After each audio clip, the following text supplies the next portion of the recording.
For the latest film interviews, reviews, and everything making news in pop culture, subscribe to Film Companion now. An Abhishek Chaubey film in an anthology makes that anthology worth watching. That's the conclusion I've reached after seeing Ray and Ankahi Kahaniya, Netflix's latest 3-film collection. In Ray, Abhishek created Hangama Hai Kyo Barpa, a charming, whimsical adaptation of a Satyajit Ray short story about the twisted relationship between a kleptomaniac and a wrestler. In Ankahi Kahaniya, he adapts the Kannada story Madhyantra by Jayant Kaikini into an exquisite layered portrait of a tenuous connection between desolate people. The overarching theme of Ankahi Kahaniya is love and longing in Mumbai. The 3 films in the anthology look at the alienation and loneliness the city fosters. Whether you're a migrant in a shanty or an affluent woman in a high-rise whose husband is camouflaging his affair with gifts of expensive jewelry.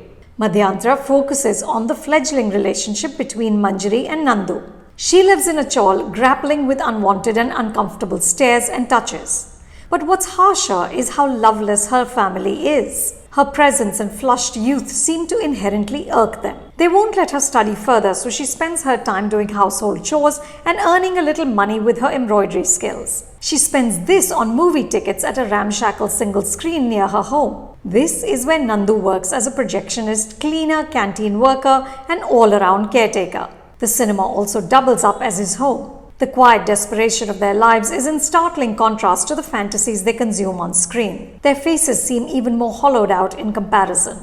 Manjari is braver and hungrier, literally and metaphorically. She is hemmed in by misery and the lack of opportunities, but she finds beauty and solace in little things like putting a gajra in her hair or eating a naan khatai. Nandu is more brutalized by his circumstances. In the first few minutes of the film, Abhishek and editor Sangyukta Kaza, who also did terrific work in Patal Lok, elegantly draw parallels between their lives.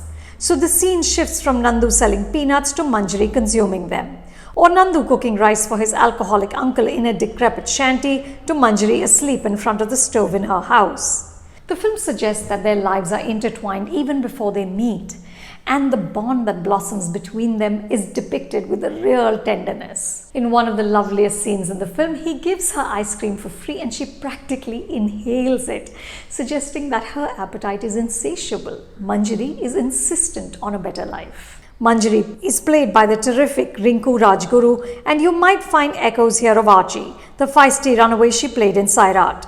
The story also eventually veers in that direction, but Madhyantra is a more meditative film.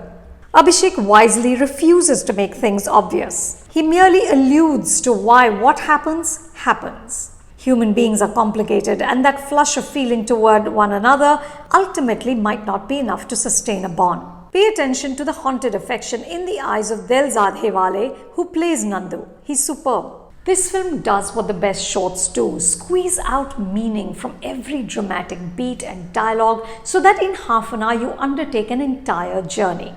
Don't miss Madhyantra.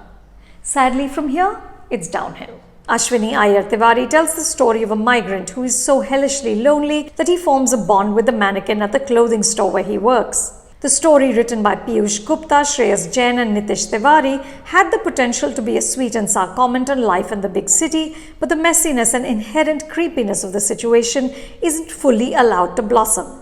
Pradeep Bhaiya's relationship with the mannequin he names Pari strains too hard to be poignant. Though there is a lovely moment when he has this hint of a smile when the mannequin leans on him. Abhishek Banerjee plays Pradeep with a timid bashfulness. But the writing doesn't match his performance. It works too hard to make him likable. It's lovely though to see Scam 1992 actors Jay Upadhyay and Chirag Vora. Their presence reminded me of that show's killer line, "Risk hai to ishq hai."